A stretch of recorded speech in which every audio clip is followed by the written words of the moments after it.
Ассаламу алейкум. Витаю вас, друзья. Сегодня 4 октября 2025 года. У нас 162-й стрим на платформе открытого диалога информационно-аналитического центра Президиума правительства Чеченской Республики Ичкерия. Ждем Аяда Идигова. А пока я решил включиться, чтобы вы нас недолго ждали. Точнее, чтобы вы нас вообще не ждали. Время 19:10 по центральноевропейскому времени, 20:10 по городу Джахару. Стрим у нас идет на YouTube-канале Reality. И когда подключится Аяда Дигова, будет на платформе открытого, на платформе Telegram, на официальной странице Президиума правительства ЧРИ. Все те, кто находится во временно оккупированной Ичкерии, либо фашистской России, пожалуйста, заботьтесь о вашей безопасности, не пишите комментарии и не распространяйте ссылку на наш стрим. Все остальные присоединяйтесь. Так, задавайте вопросы и да сопутствует нам удача, как говорится. Аят подключится, ссылка у него есть. Так, Хабиров, Муслим, приветствую. Всех, друзья, приветствую.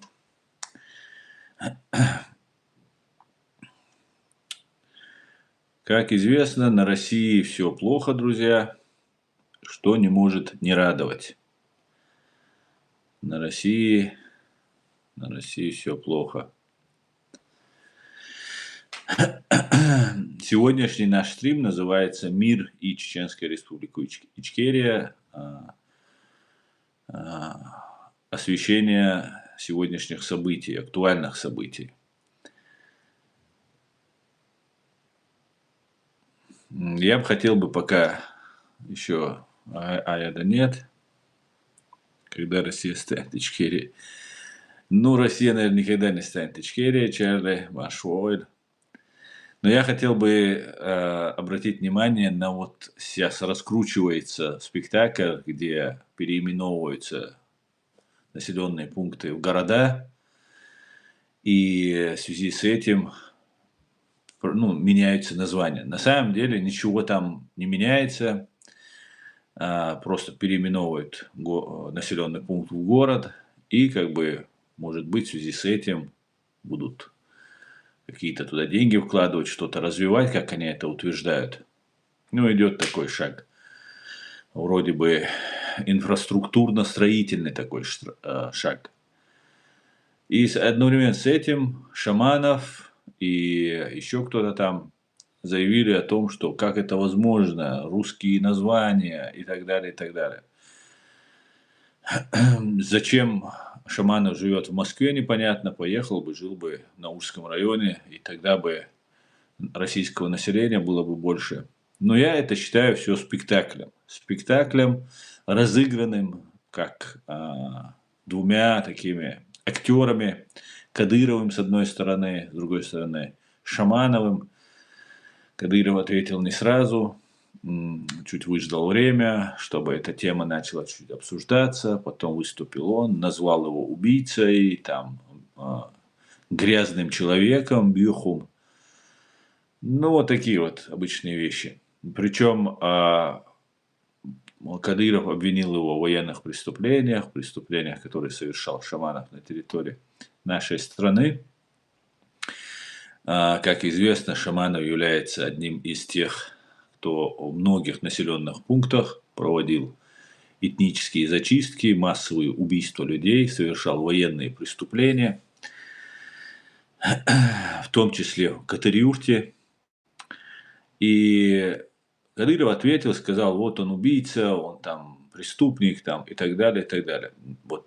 И почему я считаю это спектаклем, да, вроде бы все справедливо сказал, да, убийца, да, преступник и так далее. Но дело в том, что на протяжении последних Кадыров и был там же, где был и губернатором Ульяновской области, был и депутатом, и есть сейчас депутат. За это время ни Кадыров, ни кто-либо из этой марионеточной власти ни разу не предъявляли Шаманову или какому-либо другому военному преступнику а, участие в этих преступлениях. И сейчас он как бы вспомнил об этом. Вот это первый признак, почему это спектакль.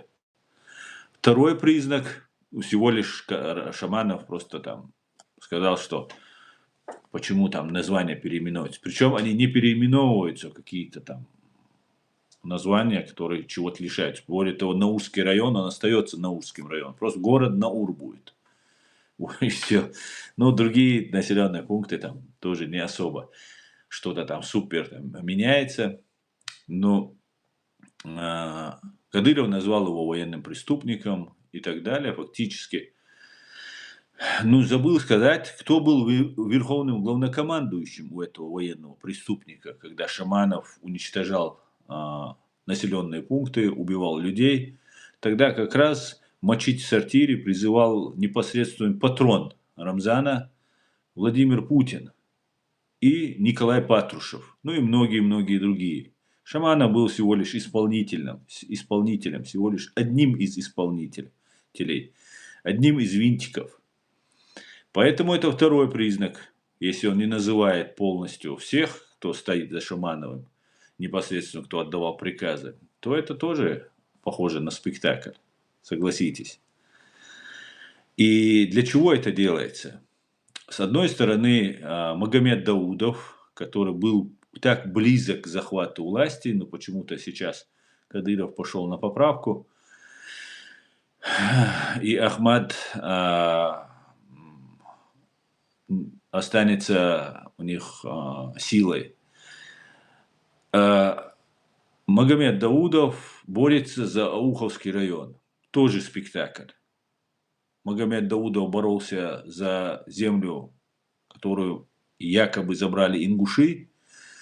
И ингуши с той стороны, такие же, как Даудов, боролись против Даудова, которые у них якобы забрали землю.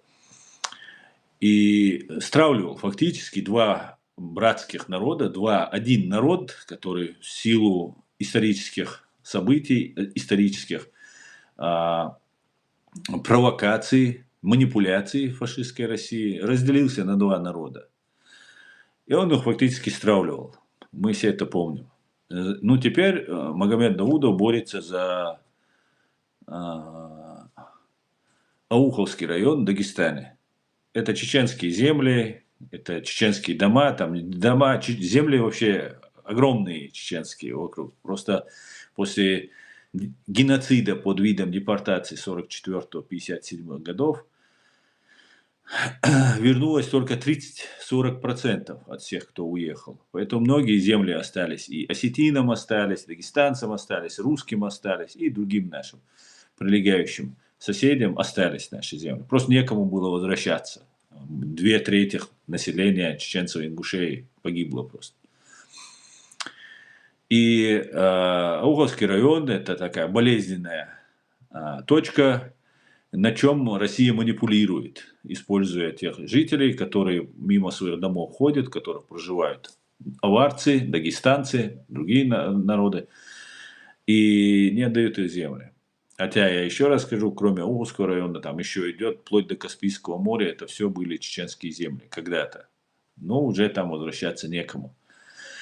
Но здесь уже люди сами, их отцы и деды строили дома своими руками, и в этих домах живут люди, называя себя братьями-мусульманами. Это болезненная тема, эту тему пытались еще в 90-х, в начале 90-х. Дудаева пытались втянуть в эту манипулятивную тему. И сейчас снова, уже агенты, действующие представители российской власти оккупационной, пытаются об этом говорить, манипулировать. То есть мы сейчас вернем, и какая-нибудь там боевая часть чеченцев из Ауховского района присягнут Магомеду Даудову, вы молодцы, вы единственные смогли, Дудаев не смог и так далее. А на самом деле это все делает Россия. И Магомеду Даудову она говорит, это делает, и Магомед Даудов без России ничего не сделает. И вернуть эту землю может только Россия. Понимаете? Даже дагестанцы ее вернуть не могут. Вернуть может только центр. Москва.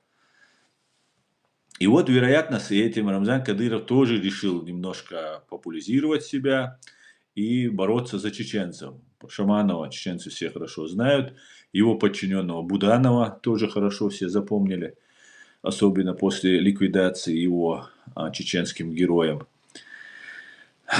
И вот сейчас идет такой спектакль, такое наигрывание. И, скорее всего, это будет делаться для того, чтобы в конце, когда Россия окончательно ослабнет и будет свое влияние все меньше и меньше, прямое влияние, открытое влияние оказывать на Кавказ, она сделает вид, что она уходит оттуда.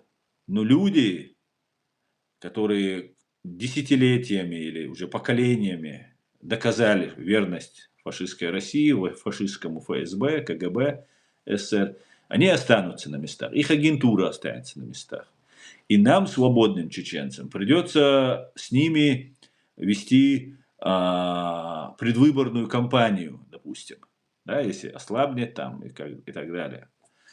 Россия, она чуть отступит, и мы как будто там видимость независимости будет. Конечно же, и эти люди будут нам рассказывать не про Ичкерию, не про демократию, не в нашу конституцию, потому что это все для них это смерти подобно. Они нам будут рассказывать о том, что мы должны построить исламское государство, мы мусульмане там, и так далее, и так далее. Именно поэтому завозят сюда сейчас эти представители палестинского, арабского палестинского народа, которые у себя в стране разожгли пожар и их экстренно эвакуировали. К нам завозят не простых, сейчас после моего этого стрима могут начать говорить, и простых завозить могут, но пока завозятся только семьи вот, функционеров, семьи главарей, семьи там, координаторов и там разных вербовщиков, вот эту всю муть, вот эту провокационную нам завозят, чтобы у нас устанавливать. Для этого они понастроили мечети, понимая, видимо, понимая, что рано или поздно им придется покинуть сектор Газа, и там они уже не справятся, силы Израиля слишком мощные. И уже последний удар они нанесли по Израилю 7 октября 2023 года, чтобы отвлечь мир на этот конфликт. И в какой-то степени сейчас им это удается. Недавно, я вчера выложил видео, недавно смотрел вот этого Руслана Вячеславовича Курбанова, такого российского пропагандиста, притворяющегося мусульманином, дагестанцем там, и так далее, который рассказывал о том, что братья его единоверцы, ну, у сатанистов только братья-единоверцы-сатанисты, уезжают в Европу и устраивают здесь митинги, чтобы оказать давление. И вот всем тем, кто кого это хоть чуть-чуть волнует, интересует, вы можете обратить внимание, почему эти митинги происходят. Вот прямо сидит российский агент, который рассказывает о том, что их люди, единоверцы он называет, а у них религия это сатанизм, выезжают в Европу и под видом раскачивания вот этой ситуации, под видом мусульман, там, защитников арабов Палестины, они вот, той же, видимо, Испании, в Германии, в других местах проводят митинги, спокойно уезжают. И титушки, вы помните, наверное, как в Украине эти люди появлялись, так называемые титушки, которые составляли такие костяки, боевые отряды, которые поднимали людей, координировали их, управляли, умели это делать. Но то же самое происходит вот сейчас и в Европе. И они прямо уже об этом говорят. Когда мы на это начнем обращать внимание, в том числе Израиль, который делает все возможное, чтобы просто русских не упоминать. Официальные власти, вот сколько ты не послушаешь их, нигде у них русских там не слышно. Мусульмане есть все, причем все 1,5 миллиарда, там все остальные есть, а вот русских титушек очень мало увидишь. У американцев что-то мало увидишь, что там кто-то говорит про русских. Ну вот почему-то вот какая-то такая договоренность, наверное, такая всеобщая, не упоминать нигде русских. Да? И потихоньку конфликт отвлекается. На внимание все наше переключается, фокус внимания на Украины, на ближневосточный этот конфликт. И несмотря на то, что уже более миллиона человек только с фашистской России погибло и ранено в этой страшной войне России против Украины. Правда, там есть один Гончаренко, который называет чеченской войной, русско-чеченскую войну. Представьте себе. Вот этому Гончаренко я бы хотел сказать, как бы ты считал, если бы я согласился бы с тем, что говорит российская пропаганда, и сказал, что это украинская война, и вы воюете с Донбассом. У вас гражданская война, то есть вы между собой воюете. Как бы ты, Алексей, как бы на это среагировал бы? Вот именно так выглядит, когда ты называешь русско-чеченскую войну, русскую агрессию против Ичкерии войной. Вот такие вот вещи происходят, друзья. Мы должны, конечно же, наша цель доводить до людей правду, истину и не дать отвлечь внимание с Украины. Потому что Украина должна, сейчас, одну секунду, выстоять любой ценой.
Так, друзья, сейчас я.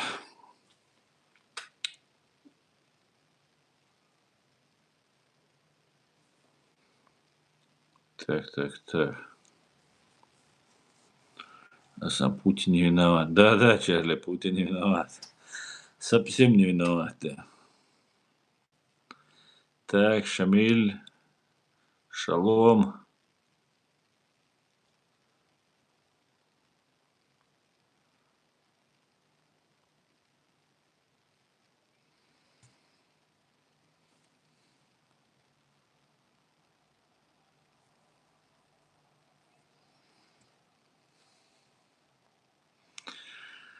Я смотрю, тут очень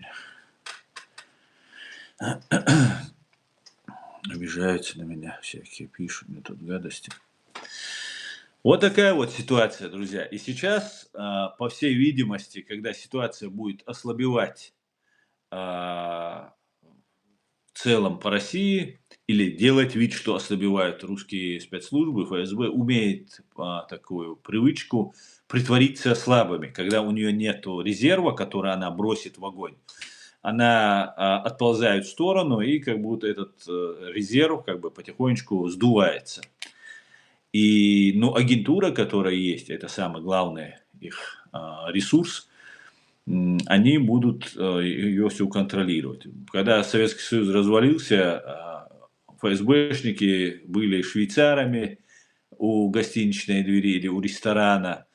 И таким образом, конечно, они вели наблюдение за бандюгами, за криминалом и так далее, которые были их людьми, которые были их боевым отрядом таким. Но по факту они притворялись,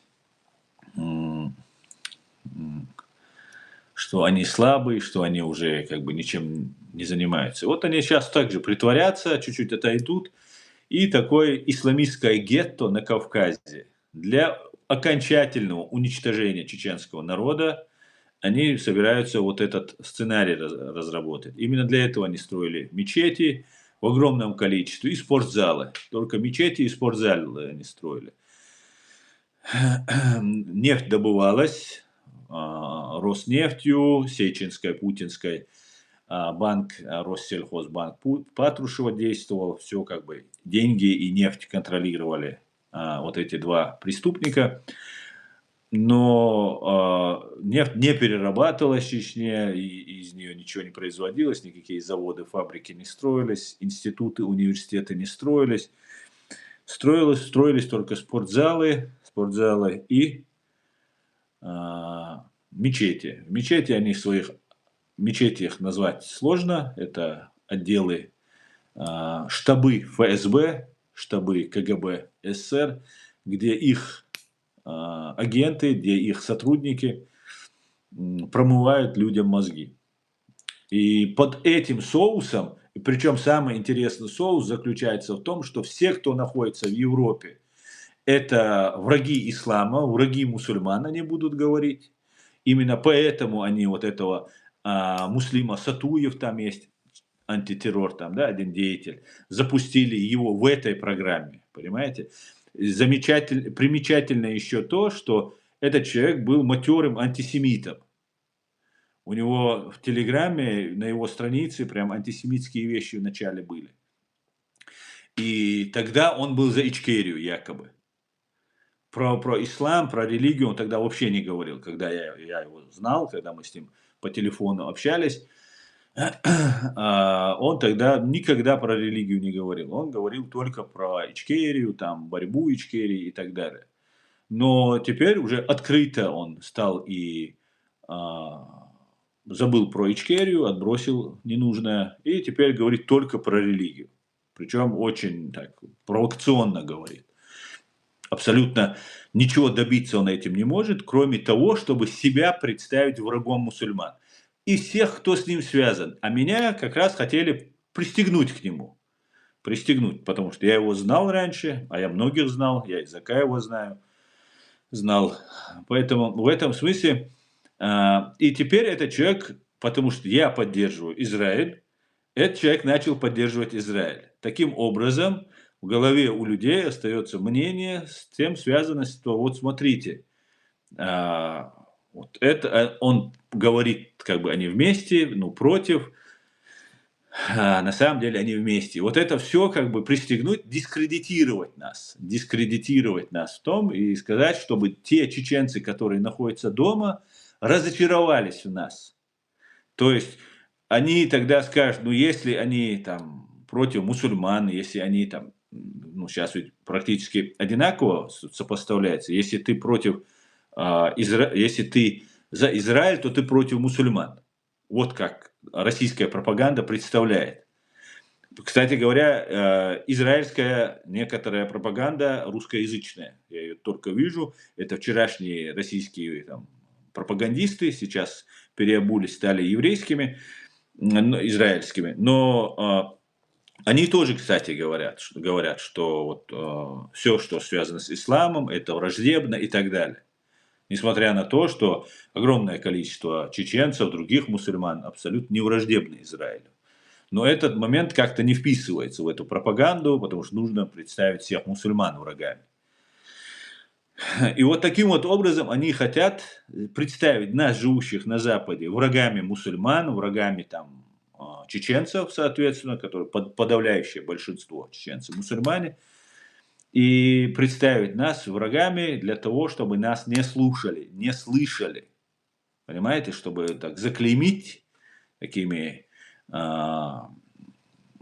врагами, и все. И после этого им легко будет в Чечне из людей лепить кого хотят.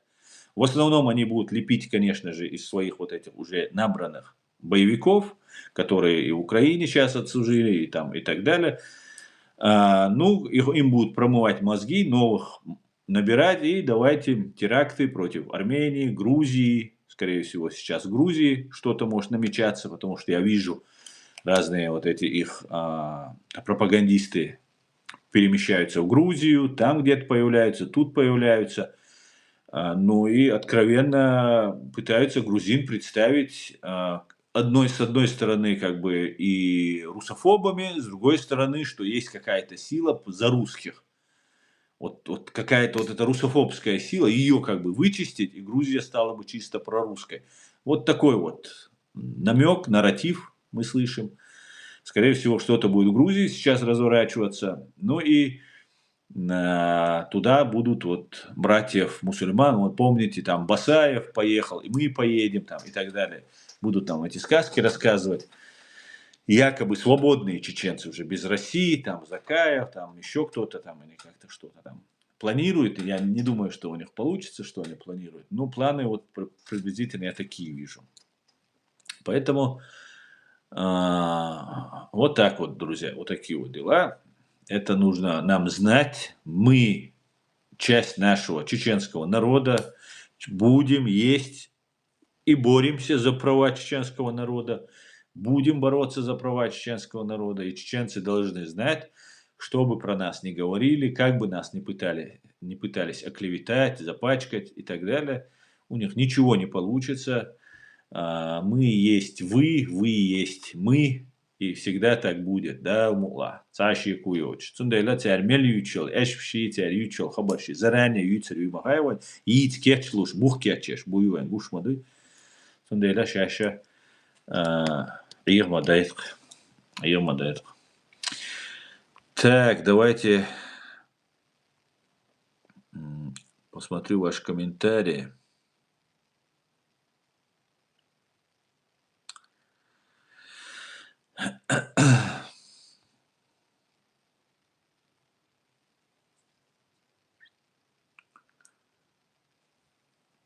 Так, слава Украине, слава Грузии, они будут свободными. И слава Ичкерии, обязательно, героям слава. Так.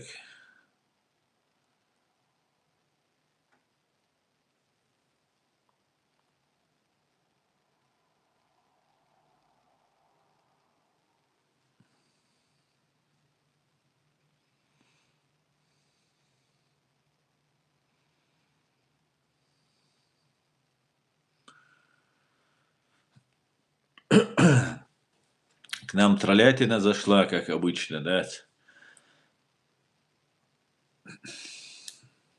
Так, сейчас я эту троллятину чуть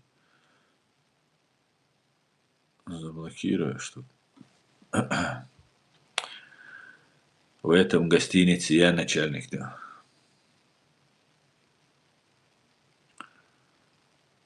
Так, Чопа пришел дальше бороться, да. Слава Ичкерии, Василь, героям слава.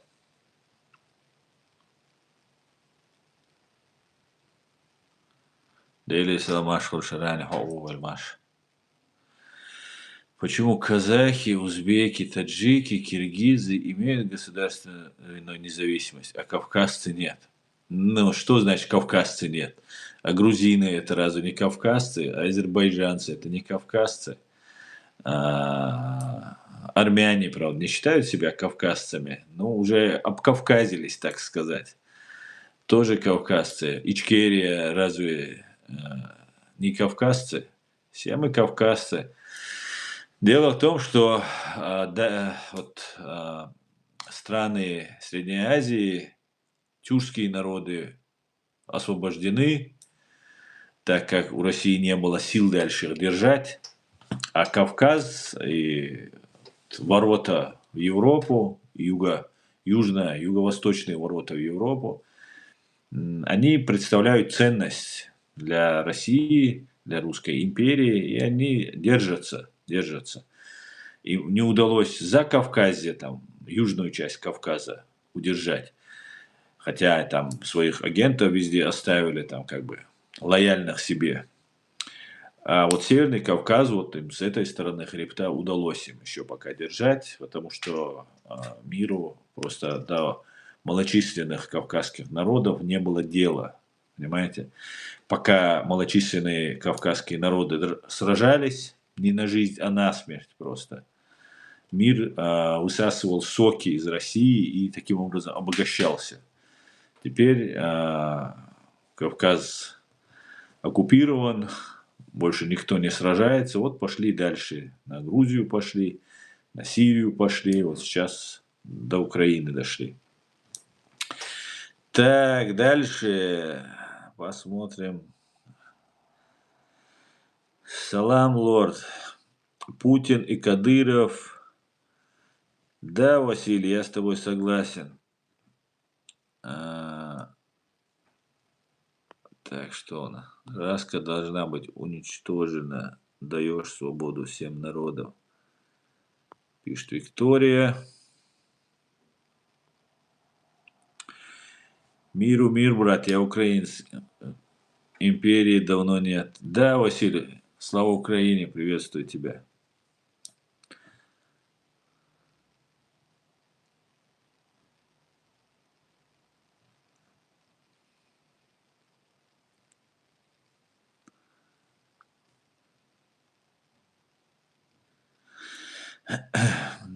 Без Рашки все народы смогут договориться и жить в мире. Совершенно верно. Русские не, не народ без истории и морали. У этого народа нет будущего. Да, Василь, это нация, это не народ, это нация, сформировавшаяся из разных народов. Только в отличие от американской нации, они сформированы насильно. Американцы под флагом свободы, под знаменем свободы, за свободу. А эти насильно объединены, и вот все, кто потерял свою идентичность национальную, тот становился русским. Причем не добровольно, а вот принудительно. Вот его заставляли забыть. Манкуртом, когда становился. И да, это не состоявшаяся нация. Нация не жизнеспособная нация. Не может она ничем объединить. У нее истории нет. Ну, язык есть единственное. И вот территория, которая вот ими захвачена. Есть территория, но нет истории. Нету истории. Отсюда нету фундамента, нету устойчивости. Любой народ, который их оккупирует, завоевывает, они завоюют, они быстро переформатируются, быстро примут их понимание и будут спокойно жить и сосуществовать. Самое лучшее для них было бы, если бы они бы проиграли войну в Украине, и многие, которые имеют там, русская нация, она как искусственно создана, но историю они, опять же, своровав у украинцев, приписали себе. И им было бы очень удобно, если бы они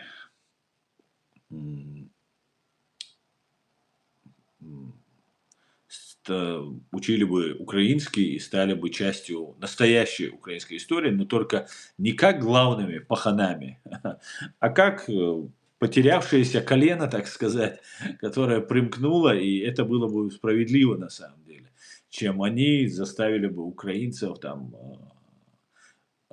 лишиться своего украинства, чтобы была вот эта русская нация. Пусть это будет русский украинец. В Украине живет огромное количество русских, которые идентифицируют себя украинцами, которые сражают Украину за свободу, то есть. И центр должен быть в Киеве. Это был бы самый оптимальный для всех вариант.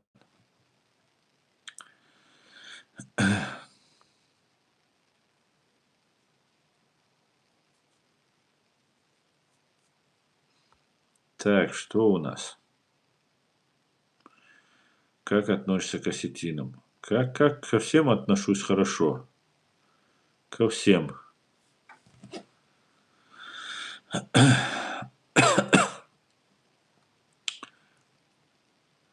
Русские. Так, это было.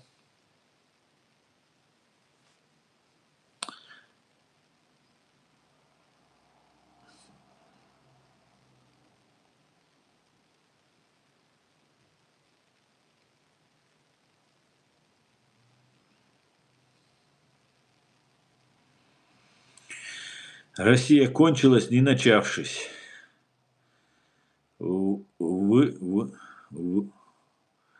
Да. Русификация нас, украинцев, тоже хотели у русских превратить, не получилось. Конечно, Василь, именно так началась эта война. Война началась с того, что Путин сказал денацифицировать, то есть лишить всего украинского украинство, а, то есть лишить вас своей национальной идентичности. Это русификация, это именно то, чем занималась империя все время. Все, больше не будет никаких свободных там украинцев, а будут только вот те, кто к русским. Вот все, вот они будут. Это самая настоящая геноцидальная война. Лишение, уничтожение по национальному, этническому и иному признаку части или всего общества, всей группы.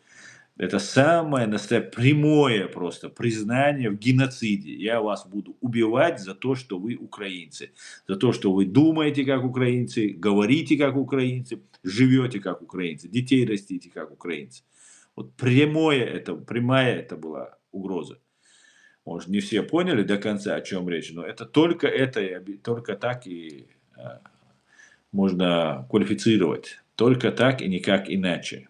Это абсолютно стопроцентная геноцидальная война. Демилитаризация, то есть разоружат, а тот, кто не разоружается, того будут денацифицировать, то есть русифицировать. Это абсолютно нормально для них, это они все понимают, как эти русские патриоты, там, кто там, как его зовут, который там был в самом начале, там, с Донецка, который рассказывал, это те же русские про украинцев, те же русские, только они промыты, у них мозги пропагандой. То есть пропагандой чей? Не американцы же 1000 лет, американцам 250 лет вообще как государству. 1000 лет украинцам кто-то же мозги промывал, так это же родители промывали, а потом дедушки, бабушки промывали. Вот от промытых мозгов 1000 лет от этих своими родственниками, и люди себя идентифицировали как украинцы, свой язык. Ну, реально все это по-настоящему, это у русских выдумано все. У украинцев все настоящее. И вот промытые мозги, так получилось, что получилось промыть мозги родителям своих детей. И, кстати говоря, мы, чеченцы, более 20 лет дали на возможность взрастить свободной Украине свободных людей. Они с нами планировали за 2 дня одним десантным полком все решить. Понимаете? На 20 лет, правда, затянулось. Но вот благодаря этому и Залужный окончил военное училище или военное ведомство, Зеленский там, другие сырские, молодежь 20-летняя, 30-летняя уже подросла, которым сейчас уже только там насильно загонишь в стойло. Уже привыкли жить свободно, думать свободно, говорить свободно, о чем хотят. Поэтому это уже другие люди, да. Вот они так и говорили, нужно им мозги, они такие же русские, просто им мозги промыли. То есть то, что им промыли мозги, советская власть, это они как бы не учитывают.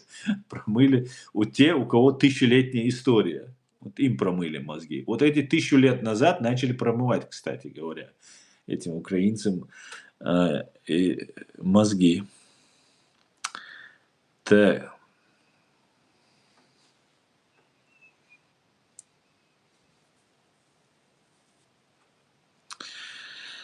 Добрый вечер, Батона Аслан. Гамарджоба Дамаз.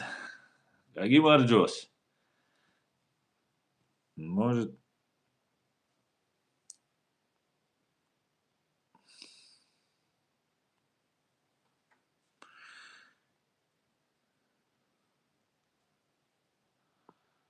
так.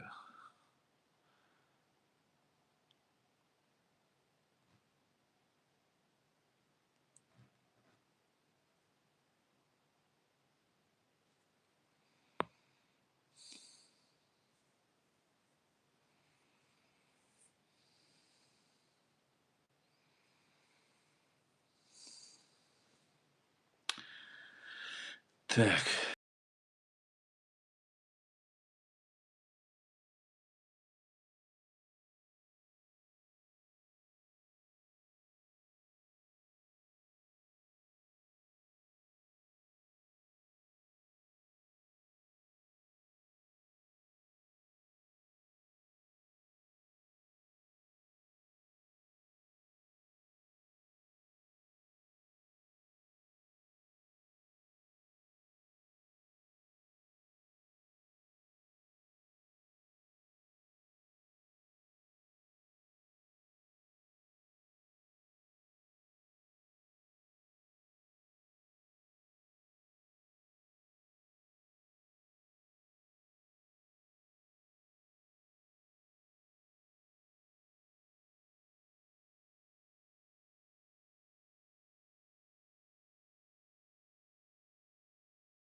топить украинский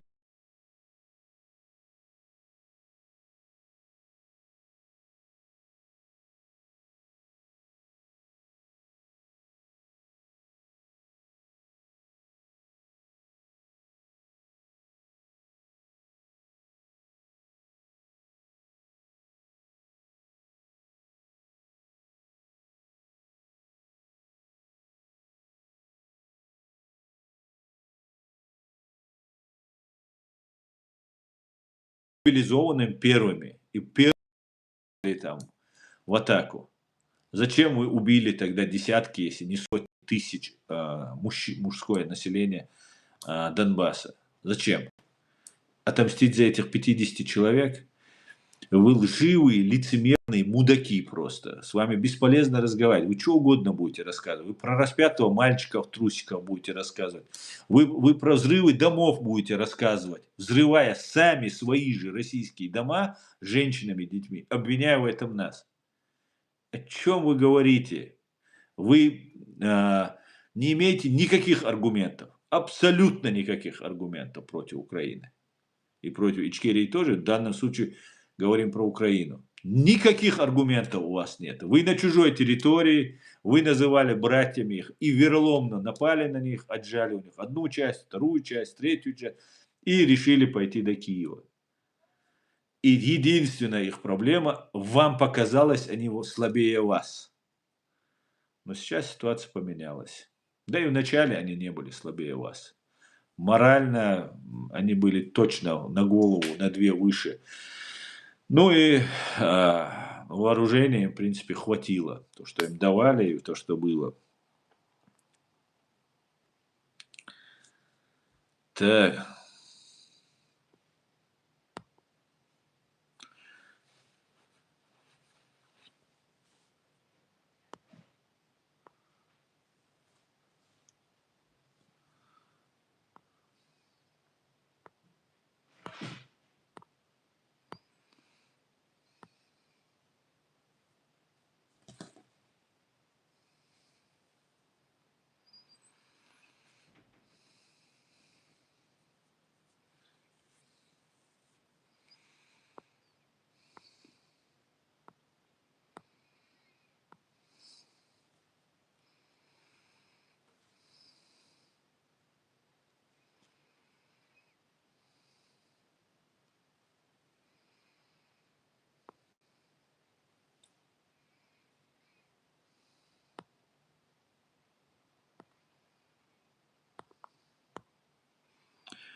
Пани Катерина отвечает Ольге Сафроновой.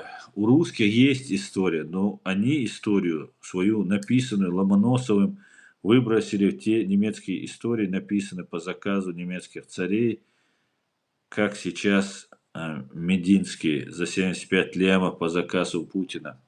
Да, конечно, история это не то, что написано, понимаете? Конечно, ее пишут, чтобы некоторые ее фальсифицировать, сфабриковать, подменить. История то, что реально было, понимаете? И она собирается не только из ваших летописей, она собирается из историй летописей других народов, которые с вами соприкасались, принимали участие, если это были сражения, то с обеих сторон были летописи, ну и так далее, там, торговля и все остальное. Поэтому история, важно, чтобы она была написана по-настоящему, честная была. А честная она только у Украины. Понимаете? Привет от коренного тбилисца. Привет, тбилисец, приветствую.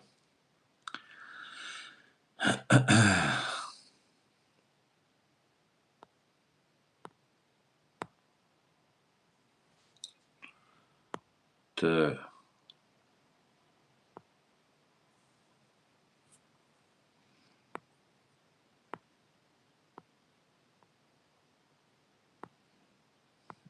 Валейк салам, Питер.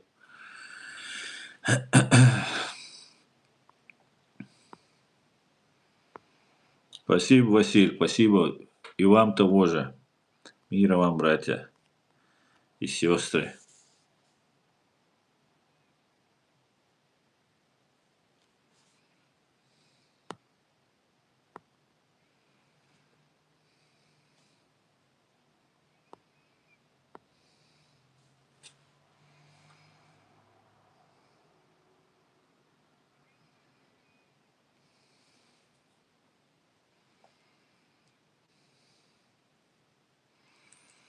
Совершенно верно. Вот Ольха пишет.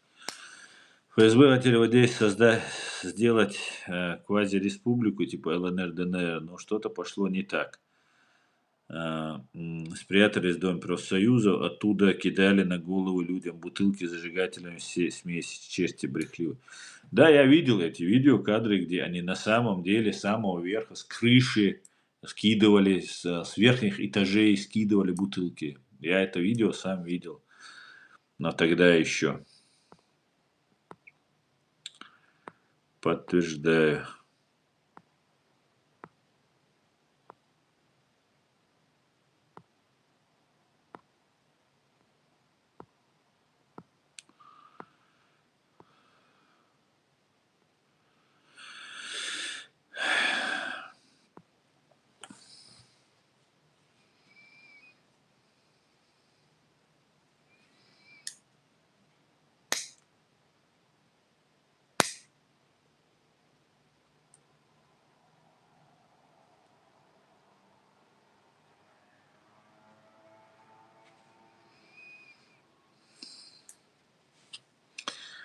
Секунду, друзья.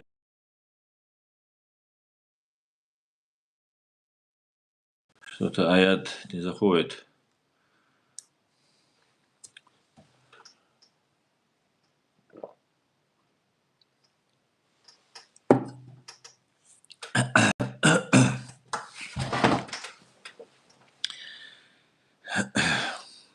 Привет от настоящего тбилисца из Фрайсбурга. Привет, настоящий тбилисец. Приветствую.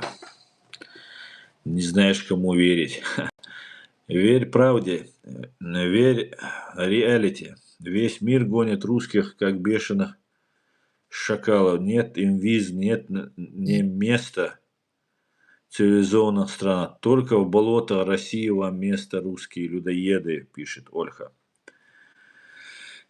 Чечня будет свободной. Да, Алмулах Тамас, дай бог, дай бог. Обязательно будет. По крайней мере, мы не сдадимся, это точно.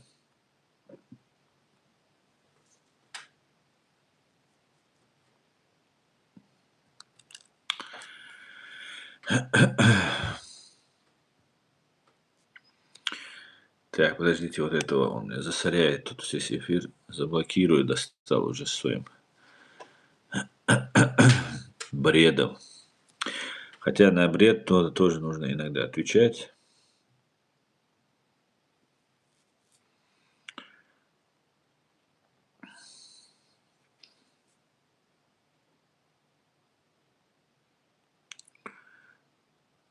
Так, к нам зашел агент российских спецслужб. Билал, да он. Ну чё, Билал, постукивается, да? Как тебе? Служится, да, русне, да?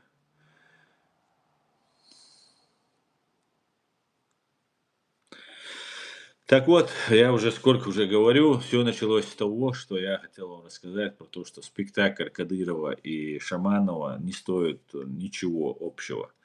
Они это доведут до реального там противостояния, потом скажут отделиться от Чечни. Не хотим мы с этой Чечней ничего иметь, а пусть они живут как хотят и так далее. Ну приблизительно что-нибудь такое. Они попробуют провести там несколько диверсий, терактов, сказать, ну вот по планам, скорее всего, так у них все это вырисовывается.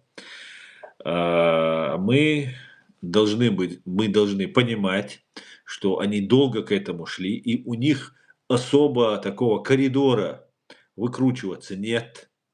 Понимаете? Они идут не так, как они хотят, как вершители судеб, а идут в фарватере стратегии и действий мировой цивилизации. В первую очередь Соединенных Штатов Америки. Соединенные Штаты Америки ведут какую-то свою линию, они знают эту линию, и вот под эту линию они пытаются себе как-то обустроиться. Причем, конечно же, они являются постоянными членами Совета Безопасности ООН, там у них прямые контакты с американцами, круглый год, так сказать. Спецслужбы русские все это время помогали бороться так называемым исламским терроризмом, американцам, Западу и так далее, тем самым сами являясь архитекторами этого исламского терроризма, русские потом сами же помогали. И, конечно, были полезны в этом. Очень много полезного они принесли Западу, Америке и так далее. И у них вот есть свои люди, свои уже это такой страшный такой исламский терроризм, который такой весь страшный, который куется на Лубянке, и не только на Лубянке, но и на Лубянке в том числе. И вот таким вот образом у них есть сейчас план а, устроить такую дестабилизацию на Кавказе. Под видом это может быть с Украины приедут там какие-нибудь бойцы, которые будут говорить, мы ведем джихад там туда-сюда, там будут вырезать кадыровцев там и так далее.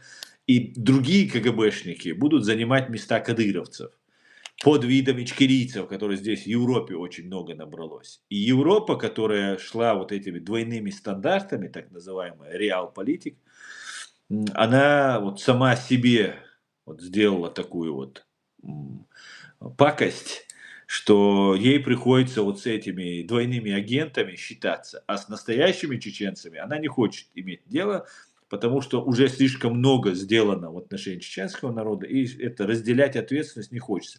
Все, забыли, Чеченская республика – это часть России, все, давайте с этого начнем.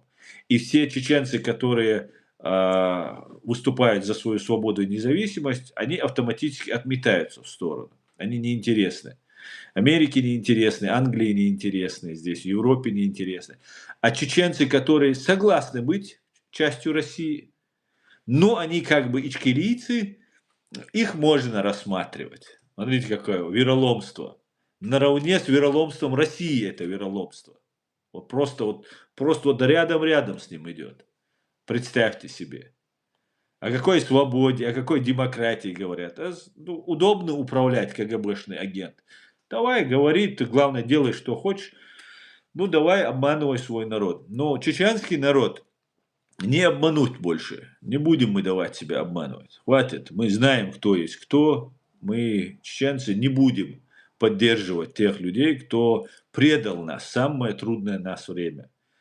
И эти люди, как бы они себя не били в грудь, какие они ичкерийцы, они все равно останутся неподдержанными чеченским народом.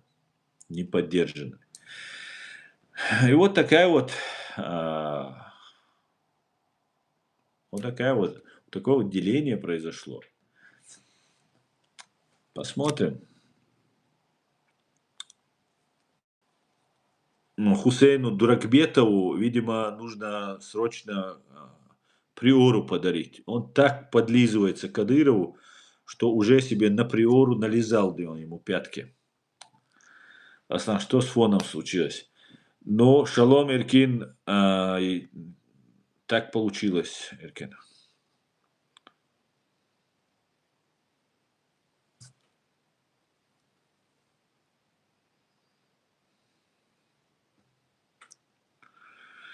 Рязанский Шикарент и Санбай.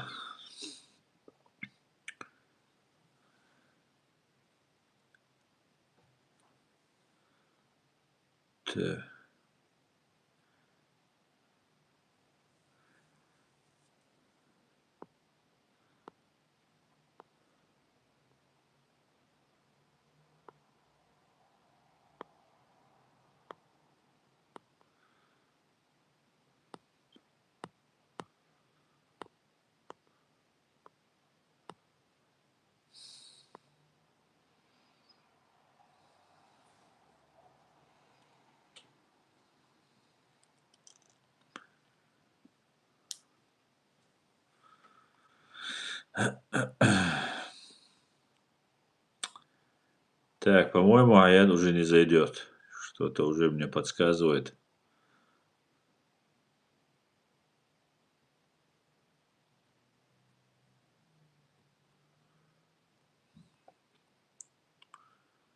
Не природу, а москвича.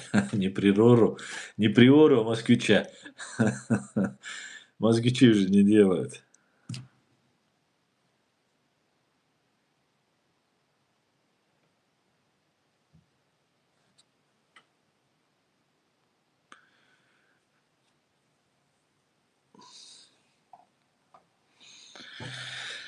Ай, какие фантазии у тут людей.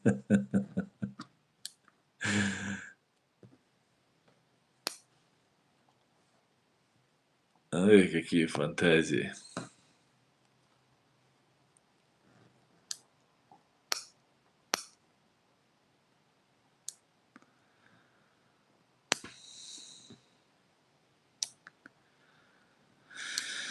Так, подождем еще немножко. Я, наверное, завершу свой стрим. Я сегодня хотел его проводить. Был очень занят.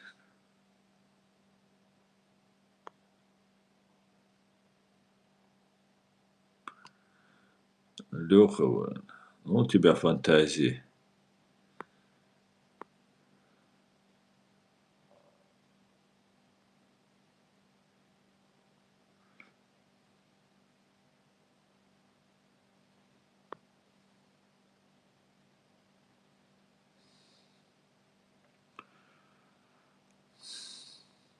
Ужас. Ну, такие вот дела, друзья. Не дайте себя обмануть. Ни при каких обстоятельствах. Никогда.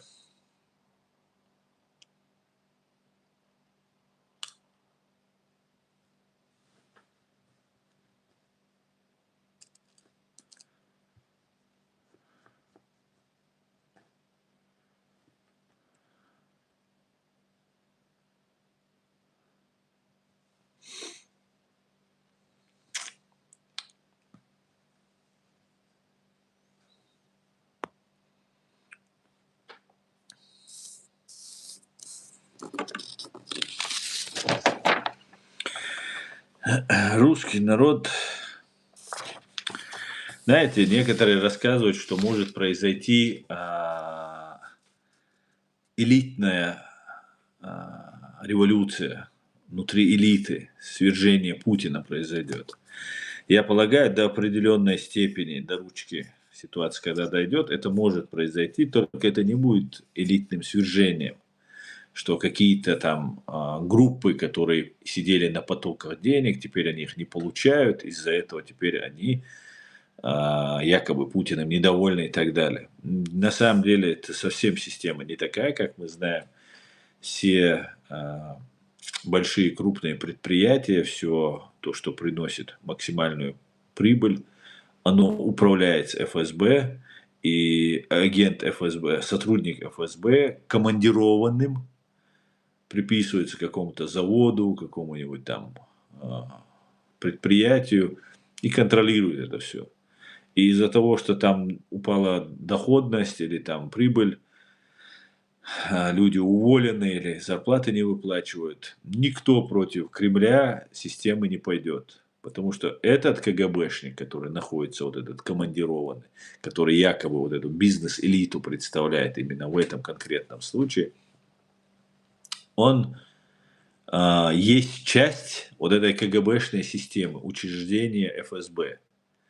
И это учреждение, это самое главное, что у них есть. И таким образом они управляют. И, скорее всего, никакой элитной замены не будет, революции не будет элитной. Будет элитная, если это будет только по договорнику. То есть Путин уходит, и другие приходят. Просто те, с кем Запад сейчас на хорошей ноге. Система должна остаться. Никто КГБ уничтожать не будет, который, кстати говоря, проводил на территории США и Великобритании террористические акты. Никто, непосредственно кто виноват в этом, они будут их, наверное, преследовать. И то некоторые вещи просто лучше забыть, да, и не вспоминать. И саму систему КГБ, она очень удобно управляет самой Россией. Но я думаю, большая часть, конечно же, Россия уже уйдет под Китай. Большая часть Китая. Она будет, наверное, разделена в таком случае. Все китайцы не смогут забрать, часть останется Западу. Ну, вот как-то так это будет. Но это не скоро еще будет. Это еще год-два может занять. Где-то так, к сожалению. Слушай, Кук, Кого ты там называл евреем там, и так далее? Вот ты сейчас писал здесь. Ты кого имел в виду? Да, произойдет олигарх– это власть, а народ– это рабы. Нет, олигархия– это не власть. Власть– это тот, кто принимает решения. Решение принимает учреждение ФСБ, КГБ СССР. Это большая, мощная структура, которая осталась во многих странах, не только в России, в Украине. Она очень мощно действует. И всю победу украинского народа, украинских патриотов, она сливает, эта система КГБ. Она способствует тоже вымыванию украинских патриотов, разочарованию, гибели их, чтобы это дольше тянулось. И, к большому сожалению, мы не видим победы над КГБ. Мы не видим. Я не вижу этой победы. Вижу победу над Россией, над этой ее бандармией и так далее. А над самой КГБ не видно. Часть КГБ, они умеют очень мимикрировать, они очень умеют представляться тем, кем и хотят видеть. Вот такая вот система, к большому сожалению. Никаких олигархов власти не существует. Если под этим подразумевать бизнесменов каких-то. Есть КГБ СССР и все. Никогда не будет веры российскому варвару нигде, и там все безнадежны. Рабам не понять свободу, они не знают, что с ней делать. Да, возможно, да. Посмотрим. Сейчас США очень активно вооружаются, там очень серьезные заявления делают, такие угрожающие, скажем так. Министерство обороны переименовывает в военное министерство. И таким вот образом, как будто представляют, что будут воевать. По Венесуэле собираются, по Ирану дали очень мощно и собираются еще, скорее всего, дать. И если эта война начнется, это может затянуться тоже на очень долго. Хотя, я думаю, Иран особо не будет сильно долго сопротивляться. Я думаю, это закончится намного быстрее, чем, например, та же война в Афганистане. Посмотрим. Кто стоит за нападением на синагогу в Манчестере, как думаешь? Эркин, я думаю, что это такой симбиоз, который сейчас образовался. Это Россия и арабские, ее братья арабские страны. Ведется мощнейшая пропаганда против Израиля, против евреев. И вся вина, это очень такая, наверное, надо поэтому книгу написать. Это такая вопиющая несправедливость и к арабам Палестины, и к евреям Палестины. Вопиющая несправедливость. Их 70 лет держали как два таких ярых врага, хотя являются фактически семитами, братьями, произошедшими от одного отца. И ненависть была на таком уровне уже, да, неприятие друг друга было на таком уровне. Евреи-то, в принципе, готовы были, но с ними никто не собирался договариваться. И они столько лет накапливали силу, мощь, и было понятно, рано или поздно свою безопасность Израиль обеспечит.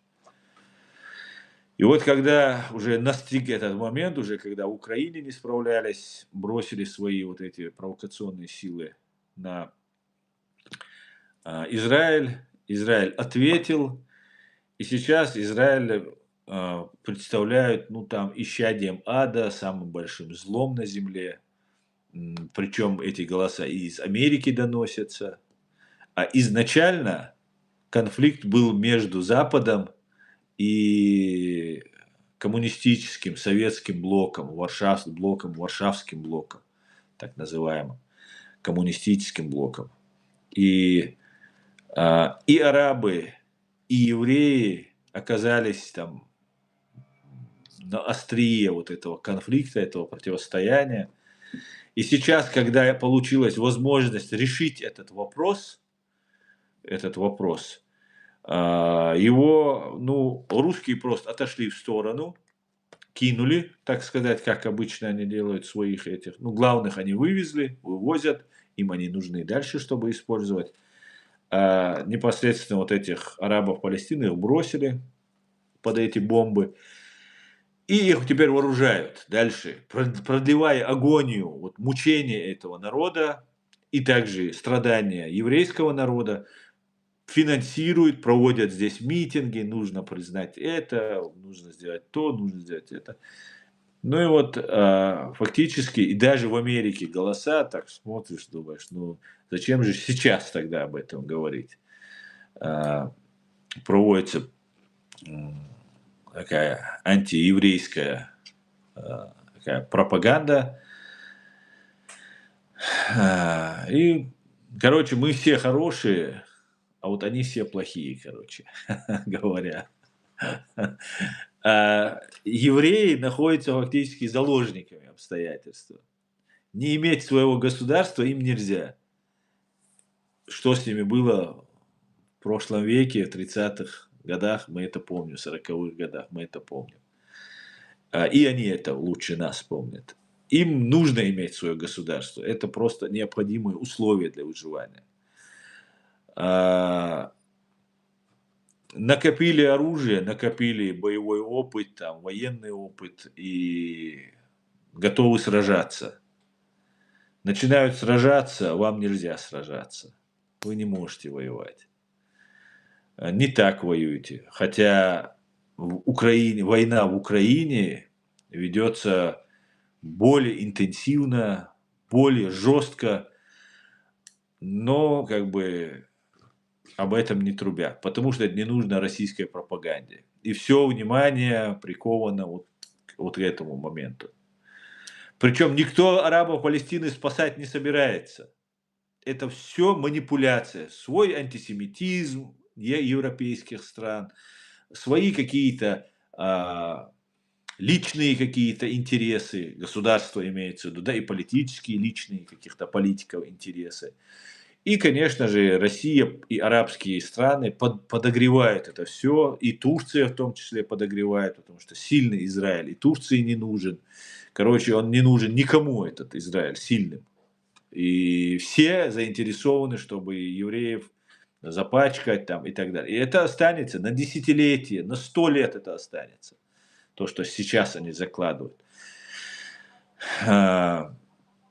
Натаняху не будет, многих уже на земле не будет, а это будут так швырять в лицо, он принимал это, вот смотрите, это. Те, кто не верит ни в какое международное право, нам постоянно разговаривают, вот, смотрите, международные организации. А когда не нужно в России, Россия то, что в Украине делает, они отмахиваются от этого. А когда им нужно, они нам рассказывают о том, что вот международные организации принимают такие решения. И война более интенсивная России против Украины. Война более жестокая, более подлая. Ну, подлая, может, она одинаковая и там, но более такая кровавая война. Про украинскую войну, извиняюсь, русско-украинскую войну пытаются забыть, короче, не говорить об этом. А про это говорят. Поэтому не знаю я, как кто стоит за вот этими нападениями, но я могу сказать, что это будет, скорее всего, еще. Здесь у нас в Германии, как известно, задержаны 3 при попытке. Я полагаю, сейчас они готовят еще провокации.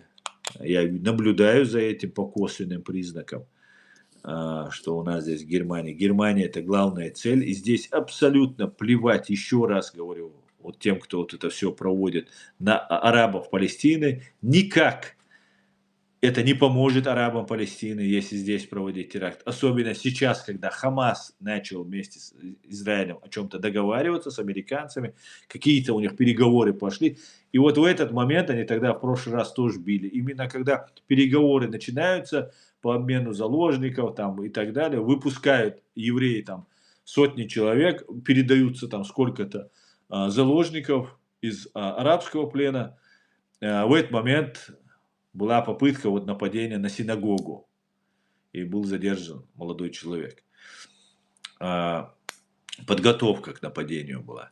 И это тоже российский след, двое связанные с Россией, туда в Африку, не в Сирию, где вроде бы должно быть, да, все радикалы собираться. И потом на территории России там начали они там этот флаг на нем, на машине на нем ездить, это все у себя в X выкладывал, в других социальных сетях. Короче говоря, скорее всего, это будет еще продолжаться. Ну, кто стоит за этим? Сейчас, когда идет такая мощная пропаганда, очень легко можно будет найти какого-нибудь там зомбированного чувака, который посчитает, что он большое дело делает, если пойдет и убьет какую-нибудь бабушку или дедушку или ребенка у синагоги. Он типа джихад делает. Больных людей много, психически неуравновешенных много, но если кто хочет реально помочь, то должны помочь прекратить, призвать к миру, а не того, что и в первую очередь террористов Хамас, которые нагадили, сделали страшное преступление против своего же народа в первую очередь. И после этого сейчас там продолжают. Им нужно уйти оттуда. Арабы должны остаться на своей земле. 2 миллиона арабов живет и так на территории Израиля. Ну, еще 1-2 будут жить. И главное, чтобы они не представляли угрозу для Израиля. Просто нужно гарантировать, пускай туда турки придут, сейчас там Тони Блэр, англичане могут придут, может быть и англичане придут, американцы могут прийти и стать как бы таким гарантами, что вот там они не будут друг на друга нападать, но я думаю, Израиль заслуживает получить свою безопасность, а Хамас заслуживает того, чтобы их судили. Вот что я могу сказать.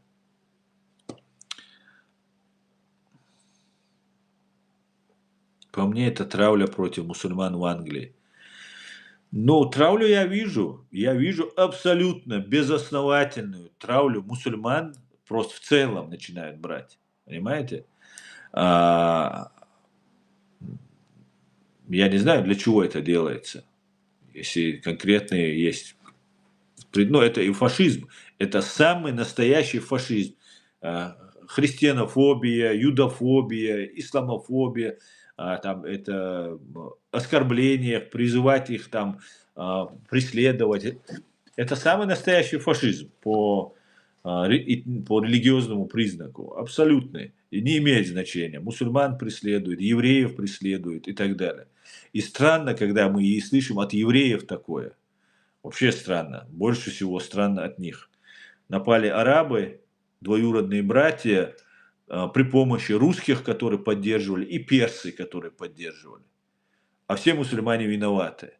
Но это абсолютно нелогично. Абсолютно. Никак, да.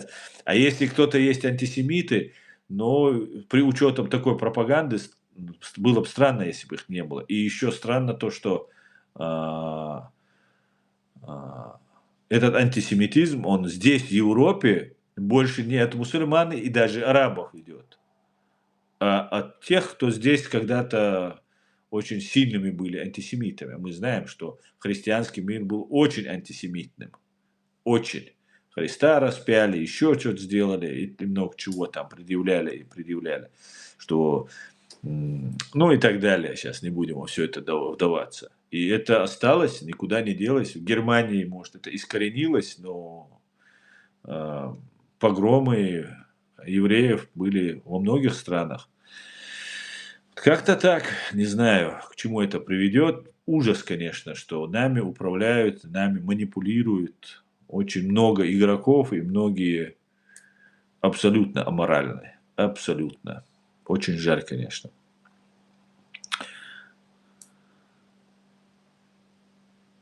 Много стран поддерживает создание Палестины как государства. Что думаете? Ну, смотрите, Ольга, у меня всегда возникает вопрос, почему до сих пор они не поддерживали этого? Почему нужно было сектор Газа, вот оставшийся вот этот анклав, половина или четверть его превратить в руины, чтобы начали поддерживать? Мне кажется, это такая манипуляция. Манипуляция. я считаю, что арабы, все, кто жил на этой земле, они имеют право там жить, если это их земля, они исконные там коренные жители, они имеют право там жить. Но я считаю, что основой основ всего вот этого договора должно лежать в первую очередь то, что Израиль заслуживает безопасности. И арабы сами не строили этого государства. Не нужно было там палестинское государство. Если бы там создалось бы палестинское арабское государство, то еврейское и арабские государства, 23-е, кстати говоря, арабское государство, они бы договорились бы и жили бы уже как-то кое-как в мире были бы. И у арабов Палестины появились бы свои права и обязанности в ООН там, перед международным сообществом. И как бы что-то было бы, ну, регулировалось бы. Но, к большому сожалению, никто не хотел этого. Не нужно этого. Нужно было вот пика, вот такой заточенный гвоздь в ребра еврейскому государству тыкать постоянно. Вот что нужно было. И арабы, которые живут вокруг, многие поняли, и иорданцы поняли, и даже сирийцы поняли, и египтяне поняли, это кто рядом жил и кто воевал с евреями когда-то, тем более, кто жил далеко. И в этом смысле, ну, вот такая вот, это была, знаете, игра сильных государств. СССР и Запада, США, Великобритания, я так считаю. Они виновны вот в этом конфликте изначально. Они могли бы решить этот конфликт и раньше. Но нужен был вот такой вот крюк для того, чтобы влиять и на Америку, и повестка, чтобы была, и на арабский мир нужно было влиять, на Ближний Восток в целом. Многие арабские страны ушли под Америку, очень сдружились с Великобританией, с Америкой. Некоторые очень близкие, братские, родные, сказать, с Россией, Советским Союзом были, с сатанистской Россией. И вот сейчас, я думаю, у них они не состоялись как государство. Они не сделали этого, они не шли к этому, они боролись за финансовые вливания, и у них не было задачи построить государство. Их была задача уничтожить Израиль. Это был такой боевой отряд Советского Союза, персов, других, как бы, наверное, Китая, в том числе теперь уже стоящего тоже на той же стороне. Их задача была уничтожить Израиль. Но теперь, если они не смогли создать свое государство, они не должны никуда их депортировать, не должны, на мой взгляд. Но нужно время для того, чтобы они не представляли угрозу, и власть должна перейти либо лояльных, не агрессивных к Израилю сил в Палестине, либо каким третьим государством, Великобритания, это будет США, это будет Турция, будет, неважно, чтобы там нормализовалась обстановка. Нужно будет время, никаких Хамасов, Мамасов там быть не может. Нужно, чтобы у них была своя автономия, пусть это будет, или что это будет. Как когда-то сказал руководитель террористической банды Хамас, российской ЧВК, так называемой частной военной компании Хамас, Халид Машаль, это внутренний, когда геноцид чеченского народа шел, а они себя позиционировали такими воинами ислама, защитниками всех обездоленных мусульман. И он после избрания прилетел в Москву. И журналисты спросили, а шел геноцид, 2005 год, по-моему, был. Шел геноцид чеченского народа, и нам, чеченцам, нужна была любая помощь. Западный мир нас предал, а западному миру никакая демократия не нужна была, нужен был управляемый хаос или оказывание давления. Россия, национально-освободительное движение, представила миру как религиозное, всемирное такой джихад, Мы повелись на это, мы сами виноваты в том числе в этом, но просто силы были несопоставимые, все наши думающие люди целенаправленно убивались, либо дискредитировались, сажались, там, перекупались, запугивались и так далее. И нам нужна была любая помощь. И кто-то из журналистов спросил, и Халид Машай сказал, Чечня – это внутреннее дело России. Поэтому все, что я могу сказать про вот эту Палестину, так называемая Палестина – это весь Израиль и часть и Иордании, и Сирии и так далее, я могу сказать, что это внутреннее дело Израиля. Я знаю, что Израиль должен получить безопасность. Ему должны гарантировать эту безопасность, чтобы 1200 человек убитыми и более 250 похищенными какие-то ублюдки не делали больше над ними. Им нужна эта гарантия.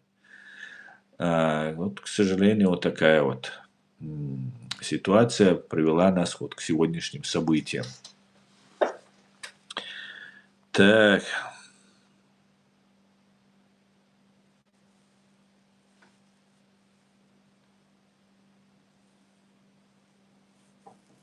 Да, Иса, да, Тумасира была. Да, всем плевать на Палестину. Да, на сектор Газа, скажем так. Палестина это и Израиль тоже когда-то. Все это обозначение Палестина когда-то была. Там есть Самария, Иудея, там много разных названий. Асан, Ходел, Карау, да, много лет ходили, веш, аж дух-то чебу. Все будет хорошо. То, что ты делаешь, не останется незамеченным тех, кто тебя слышит, любит и понимает. Дерейс холь, вечный зов, дерейс холь он. Аж два наш дичане, кивайну маца, виш дерейс холь шон. Два наш вишду, und дальше Делига, дюрага, дал, коч, дил, дал, мула. Тещане. Так, ты один из тех, которые во весь голос говорят слова правды о своей одинокой родине. Дала Алшуаль, Дерейсхуль вечный зов, Дерейсхуль. Да, это была вынужденная мера. Я бы этого не стал делать, если это не была вынужденная мера. Так, в Англии точно нет травли, я с ними вместе, даже намека нет на травлю. Живу я здесь, живу, вижу, пугает больше поддержка Палестины. Я не думаю, что Англия будет так откровенно травить, просто за англичанами, не знаю, я это не замечал никогда, что вот они так будут откровенно себя вести. Это просто, что это такое? Как можно на всю религию, которую миллиарды людей исповедуют, это же нонсенс просто. Русский мир советского фашизма, Россия, может быть, это религия Москвы? Да, именно так, Иса. Их религия – это сатанизм. Их бог – сатана. Пророк их – Ленин, которого они почитают, до сих пор у них лежит на Красной площади. Именно так. Да, если не Америка, Иран всех поставили бы в одну позу. Так, да, возможно, чтобы не расслаблять, так они и живут, как дикие ссоры хотят рассуждать. Так, как думаете, ждет ли россиян новая волна мобилизации для очередной атаки? Я думаю, знаете, вообще вот по поводу элит российских и народа российского, вот эти так называемые элиты, это представители учреждения ФСБ, КГБ СССР. И народ полностью ими управляем. Он манипулируем, контролируем, как участковый бывает на своей территории, он знает все про всех, да, в своей деревне, например, если участковый. Вот точно так же каждый участок в России поделен, и ФСБ управляет. Да, не тотально, не полностью, хотя с современными технологиями это становится уже и тотальным. Они знают, где можно больше надавить, где меньше там нужно давить и так далее. И фактически этот народ, он покорился этому ФСБ. Он признает их своими дворянами. Понимаете? Нужно было просто зафиксировать, черт побери. Если эти украинцы сдались бы, Киев сдали бы, то уже новое дворянство, они так хорошо все уже продумали, все у них было хорошо. Просто вот в этой ситуации у них такая вот ситуация. Поэтому до последнего россиянина это ФСБ сможет мобилизовать и отправить на войну. Сколько бы их ни убивали, сколько бы что бы с ними ни случалось, вся система учреждения ФСБ, КГБ СССР работает на то, чтобы оно само сохранилось. И будет мобилизация. Если заканчиваться будут еще новых набирать. Будут набирать и отсылать. И они найдут способы. Не только деньгами. Это самый такой щадящий способ. Да? Просто сказать, да заткнись ты, тебе деньги заплатили. И идут самые алчные, самые аморальные, самые. Потом пойдут остальные. Ну, идут не только аморальные, еще и насильно забирают, обманом забирают, уголовников забирают, которые тоже обманом, кстати говоря, забирали. И будет, я думаю, мобилизация будет. Украина отступать не собирается. Силы Украины у Украины хватает. Запад поддерживает. Ну, в принципе, у Украины нельзя сказать, что ситуация катастрофическая, критическая. Поэтому Украина будет держаться до последнего. Соответственно, будут погибают. Они штурмуют постоянно. И они будут еще набирать. И волна мобилизации будет происходить. И никто, на мой взгляд, к большому сожалению, не будет сопротивляться. Да, кто-то где-то там выскочит, где-то там пост напишет, митинг сделает, может застрелит какого-нибудь военкома. Все, в тюрьму, расстрел там и так далее. Пытки уже можно, все можно. Ну, как бы вот так все будет. Я думаю, да.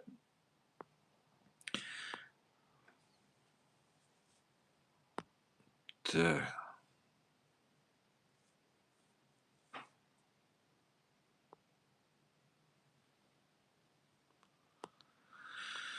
Так, друзья, мы 1,5 часа в эфире. Ян Маназон, шалом, все будет Ичкерия. Шалом, Ян, Ам Израиль Хай. Все украинцы, которые говорят, россияне виноваты, они русские. Все россияне говорят, это враги Украины, говорят. Red Dark, но отчасти ты прав. Отчасти ты прав. Конечно же, очень удобно спрятаться за всеми россиянами и так далее. Но даже в этом случае и россияне же виноваты. Давай честно признаемся, что есть часть чеченцев, часть дагестанцев, часть других народов, которые хотят и на эту войну, воюют, там, получают от этого свои барыши и так далее. Нас убивали, и сейчас украинцев убивают. Это правда, что россияне, если сказать, это тоже правда. Сказать русские, это более было бы точнее, чем сказать все россияне, потому что русский империализм движется. Но опять же, если даже сказать русский, опять же мы не до конца будем правы. Потому что в русских этот империализм, принятие решения, навязывание вот этой старой повестки империализма исходит из Лубянки, из Кремля. Лубянка, Кремль – это одно и то же. Вот из Кремля исходит. И они навязывают эту повестку. Они представляют, что вот надо воевать и так далее. Поэтому самое верное было бы сказать, ФСБ виновата. И тогда было бы не до конца точно. Потому что ни одно только ФСБ начинало эту войну против Украины. Украинская КГБ УССР или агенты ФСБ или агенты КГБ СССР в Украине были такими же соучастниками начала войны, как те, кто находились в Москве. И поэтому, на мой взгляд, более точно было бы называть это войну, тот, кто начал, это КГБ начало. И все ее филиалы, нынешние филиалы, которые превратились в разные там, туда-сюда. Я так это вижу. Но когда говорят россияне, имеют в виду и чеченцев, загнанных в концлагерь. Да, совершенно верно, имеют. Более того, есть эти разные экзотические блогеры и полно просто украинских пропагандистов, которые просто люто ненавидят чеченцев. Люто просто. Они просто до сих пор, вот их Верховная Рада признала нашу территорию оккупированной, над нами совершен геноцид. Несмотря до этого, ни Гордон не может себя заставить сказать, что мы независимое государство. Представьте, Верховная Рада сказал, потому что он связан с СБУ. А СБУ это КГБ УССР. Поэтому он не может. Нет у них такой команды. Даже этот Алексей, как его, Гончаренко, который такие речи в Европарламенте, там, в Евросоюзе, там, в Европарламенте говорит так, ух, какой парень, там, туда-сюда. Он говорит, вот, в России поднимутся, вот сейчас там третья чеченская начнется. Это грамотный человек, это политик. Он не может не знать, что значит третья чеченская, тем более он нас смотрит. Понимаете? Ну, там много что можно вспоминать. Так что, ну, как-то так. Друзья, я закончу свой стрим, к сожалению, Аяд не подключился. Не знаю, он мне писал, не знаю, почему он не смог подключиться. Всего хорошего. Спасибо, что смотрите и поддерживаете. Держитесь, друзья, у нас все будет.